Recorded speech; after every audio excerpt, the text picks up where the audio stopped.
So after years of struggling from chronic fatigue syndrome myself, I became a health coach. And by doing that, I learned via the clients a lot more about myself, about my symptoms, my own history, about my past. And as well, of course, I learned more about the clients. And for every client, I made a mind map that was sort of like telling how their psyche works, what it is that they're trying to avoid, what it is that they're trying to reach, the role of stress, the role of the autonomic nervous system, and why they have the exact symptoms that they are having. Therefore, I'd like to share this in this video with you. I'd like to share with you a basic mind map that you can apply for yourself, that can untangle your psyche into understanding the role of your symptoms and why you have them. But first, the most critique that I'm getting is that I don't take into consideration the role of viruses, of the autonomic nervous system, that the body is broken, the mitochondria, etc. Because this is information that is being shared with us for a very long time. And I'd like you to know that I used to believe that in the past as well. But the more I coached clients, and I've coached over 1,000 clients, the less I started believing it, until the moment came where I didn't believe anything anymore.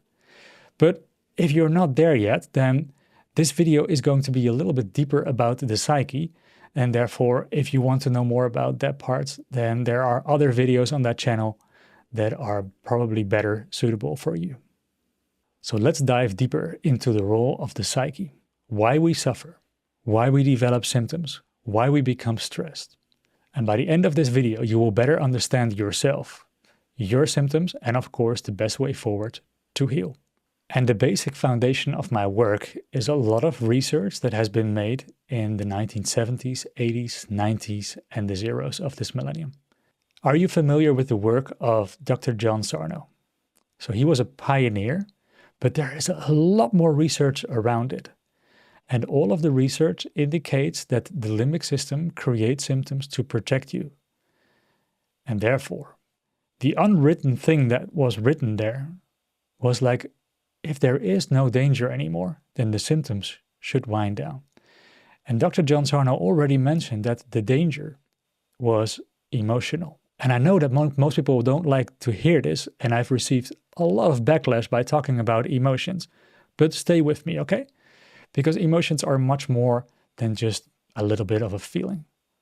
In my work, I've tried to make Dr. John Sarno's work practical by working upon the accidental release that he once had with his client called Helen, who had severe pain, who then had an anger attack, and after that her pain was gone.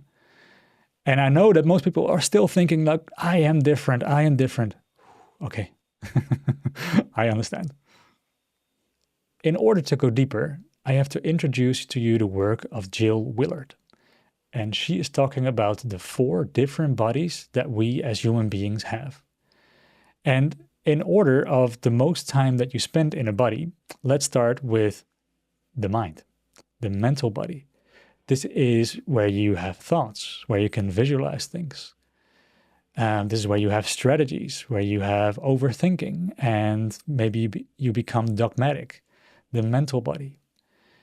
Then the second body is, of course, the physical body. This is the body that you can see, where you can breathe, where you need to eat, etc. And when you have problems with this body, it first starts that you become like a to-do list kind of person, always doing errands. It's like life is just a big errand. And over time, the only purpose of your physical body is to drag your mental brain along with it. And the next one is the emotional body. This is where you can feel emotions such as grief, sadness, emotional pain, etc. And I think it is fair to say that we are mostly emotional beings. Yet some of the emotions that we have are so painful, so overwhelming, that especially when we are little children, we tend to sort of like escape from this part of ourselves. We shut this body down. And as a consequence, we also stop interacting with the 4th body. And this is the spiritual body. And I come back to that later. of course, all these bodies are essentially just one thing. They're just one. But when we fragment ourselves, when we split ourselves up from pain, let's say emotional pain, we then choose the mental body over the physical body or over the emotional body, for example. And then what we are doing is that we create with our mind sort of like roads around the emotional pain. And this is how we human beings develop. We sort of want to avoid pain by building a wall around it. Like for example, when you have been heartbroken, you can build a wall around your heart and you start living a shallow life, which can be in the short term beneficial, but in the long term, it makes you feel completely cut off from your body, from the spiritual realm, from your emotions. And then all that is left is a robotic you, someone with dogmatic to-do list thoughts who just sees this world as a level to accomplish with an end boss, and then the next level will start. You'll always be in that loop of achieving, reaching, performing, pleasing, in order to get the opposite of the exact thing that you are trying to avoid in your psyche. So this can be, for example, love, appreciation, affection, abundance, presence, etc. And you don't experience that anymore because of the fragmentation that happened inside of you. In inner child healing, we can say that you've pushed an inner child away. And in Jill Willer's work, we see that we sort of make a construction around pain in order to avoid it. And after a certain amount of time, let's say a decade, you are no longer aware of the things that you are trying to avoid. It becomes a blind spot. This becomes the darkness in what Carl Jung is saying. All of these bodies, they are still connected. And the pain that you experience on an emotional level will then, of course, also drip into your mental world and eventually also in your physical world. And that's when usually the turning point is. This is when people realize that they can no longer continue with their lives because of extreme pain, because of a depression. And it's good to know that this doesn't just happen out of the blue, because what it basically means is that the walls and the structures that you have created inside of your emotional body and your mental body have become so extreme that you can no longer hold the pain within you. And this is the start of your healing process. And this is actually also very hard because we still have the same programming that makes us avoid to feel the emotional pain or the physical pain or etc. But the thing with the emotional pain is that it doesn't just go away. With physical pain, you can distract, and after a day, maybe or 2 days, the pain will slowly fade away. But in the emotional body, however, it's almost the exact opposite. It just stays there. It waits. It lingers. And after then years of waiting, maybe there is a moment of safety. It comes to the surface. The unconscious mind already detects this, and this is written down in the research. And at that moment, the limbic system and the amygdala and the HPA axis, they are going to create symptoms. And these symptoms are not really there to resemble the emotional pain, although they do feel like that, and maybe they are even worse than that.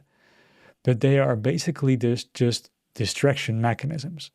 This still means that the purpose of the symptom is for you to not go deeper, to not feel the emotional pain, and instead makes you obsess about it with your physical pain.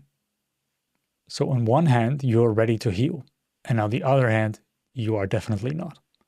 This is called the divided mind, and one of Dr. John Sarno's book is called The Divided Mind. There is an internal war going on, and we have to stop the war. And that's basically the first step in the release process, to normalize emotional pain, to practice it, to even fake it like an actor, to be okay with the possibility that you are not the performer, the pleaser, the achiever, the perfectionist, the to-do list guy, and that it is time for you to heal. And that means to get rid of your identity, because you have identified yourself over time with your thoughts. Maybe you spent most of your time there. And maybe the hardest thing to hear is that via the mind, we create in-between worlds. So you're not really emotionally there, you're not really physically there, but you experience a vague in-between world that resembles slightly the reality. This is when we become schizophrenic. And that's why most people who, for example, have read the book The Power of Now, just like Eckhart Tolle, when they start connecting again with their body and the present moment, they notice that there is a softness, that it is much more beautiful to be in the here and now. But when, of course, when the here and now is too painful, it was logical of us to escape it. And the only place that we could go into was the mental realm. But the mental realm is not supposed to be full. It's supposed to be empty. A quiet mind is much more pleasant than a full mind. But if you identify with a full mind, with your theories, with your beliefs, with your concepts, with your strategies, with your goals, then the most painful part of healing is to let go of that identity. And that can be called an ego death. But even calling it an ego death already gives it too much credit. Because basically what it means is that we just have to stop the bullshit. We just have to stop fooling ourselves. We have to stop lying towards ourselves. We have to become real. Real and honest about the emotional pain that we are carrying. And with a mind map, we can really make this visible. What are your desires? What are your beliefs? What are your goals? What is the symptom preventing you to do? And what is underneath all of that? And know that the person that you identify with is not you. Not at all. Maybe it couldn't be much further away from who you really are. It's just a very low survival level you. And that needs to be let go of. And that identity loss is going to be painful as well. So let's dive deeper into this mind map. So let's say that the symptom that is preventing your life is fatigue. So you're mostly dealing with fatigue. So I always write down all the symptoms in the beginning, in the top left. And then the question is, you can't live your life, right? So what are the things that you want to do? And almost every day I receive messages of young guys who want to go to the fitness, to exercise, or maybe people that want to go and work. And then the question is like, who are you without that work? And then the people say, well, eventually it comes down to maybe feeling of useless. So they feel useless unless they can achieve, perform, or something like that. That means that they're running away from a feeling that they want to avoid the uselessness. And the same counts for fitness. People want to have a better body. And then the question, of course, is why? Because if you want to have a better body, you're actually telling to yourself that you don't have a good body. That means that you're telling to yourself that you're unworthy.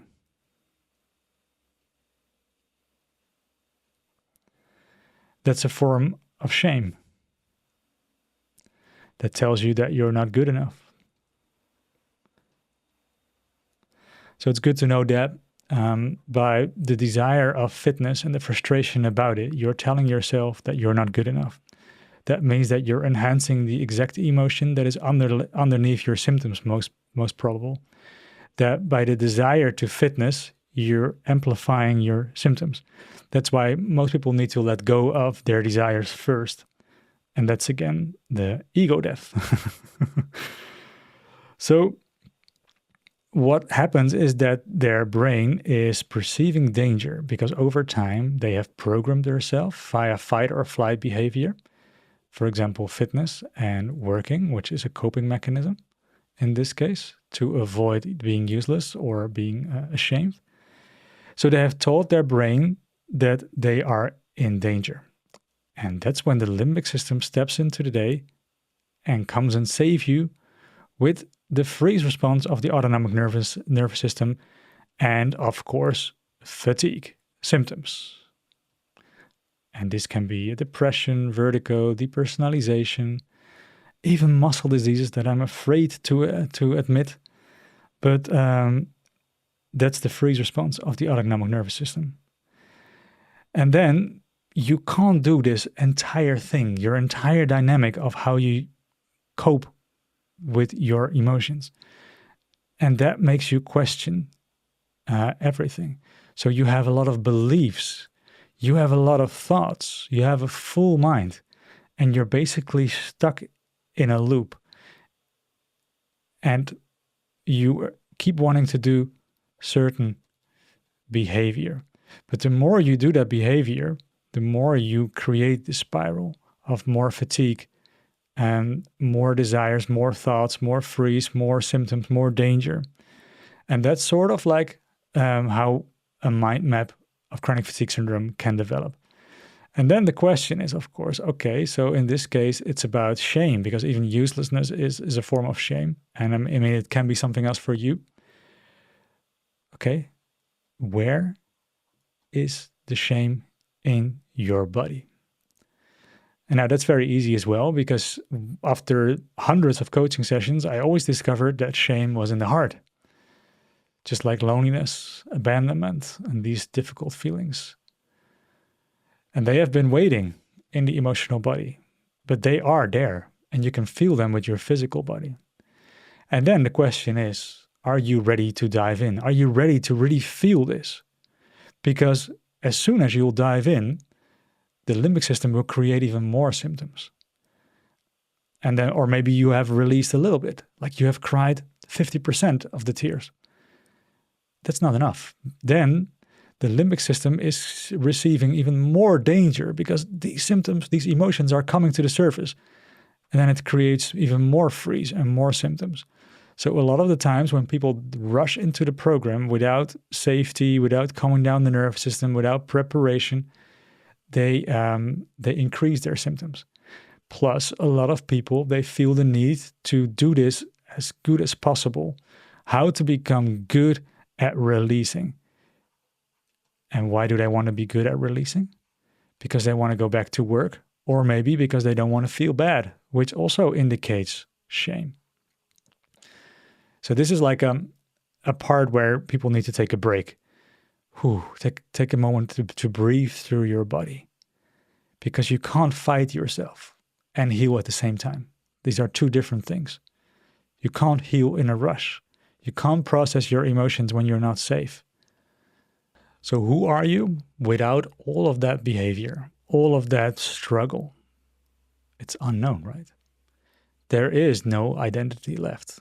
There is nothing left. There is just blackness, darkness, and falling into the unknown. And that's why I have this black background behind me, the infinity black, although sometimes I don't manage because of the light. The infinity black, this is sort of like a message as well. This is how we are feeling when we cut ourselves off from our true reality, from ourselves. A part of you, the part of you that you suppressed and that you perceive as a danger, and that you, as soon as you get in contact with it, you develop symptoms. Therefore, people can't heal in a rush, can't heal really fast. Is that part of you, and there may be thousands of parts like that, they feel like a little child trapped in a dark room full of nothing, just like this infinity background. Plus, I also think it looks very good. I am becoming friends with my inner children, and it also helps people who have eye sensitivity. So then the fourth body, the spiritual body. The spiritual body is exactly that. Falling into nothing, falling into darkness, letting go of everything. And what you see is when that is possible again, when you connect again with who you really are, when you let go of the personality with all the thoughts and behaviors, is that you become the universe looking through your eyes. And the identity that you think that you have goes automatically. Like we don't have to do anything. Like we don't even know how to move our arms, shoulders, how to beat our own hearts. Daniel is just a character in that moment. And we can identify with our character from time to time. But in the spiritual body, there is a lot less that you can grab on or like can hold on to. And exactly that allows us to become into the flow.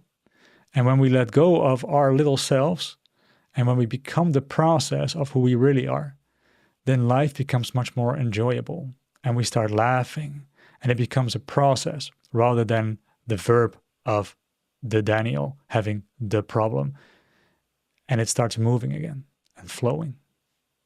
So write down your desires. What is your chronic illness preventing you to do? What are the desires? What are you trying to avoid? And give yourself a few more whys.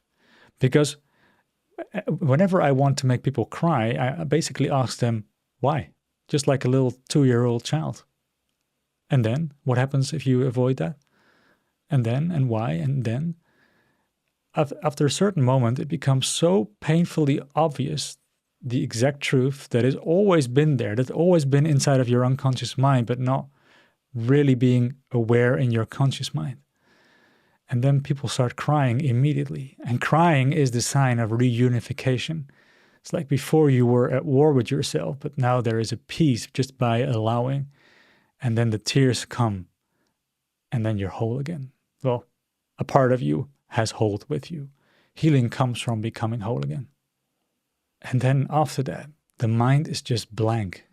The symptoms can go away, but don't rush and don't push yourself to achieve that. And you'll feel so much better. Like, I don't want to do anything. And I'm finally at my inner peace. Like I never was before. I tried, but I could never understand. Also, I could never do meditation before because I was so stressed. So can you write in the comments below what it is that you are trying to avoid and how you are doing that? Because sharing your story with others will help a lot of other people. And by normalizing our struggles, by getting away from the fake Instagram perfect world with the selfies and the duck faces, when we make suffering normal, it becomes easier for us to heal. So I want you to get away from that island of suffering where you're the only one with a chronic illness and make that suffering okay. Make as well the things that you're trying to avoid okay. And then we can heal on a much, much deeper level. I think that everyone from all the recovery stories and all the emails that I got from old clients, the thing that they emphasize the most is that healing just became a byproduct of feeling good, of allowing yourself to be who you truly are. So I wish you a beautiful healing journey. Thank you for watching.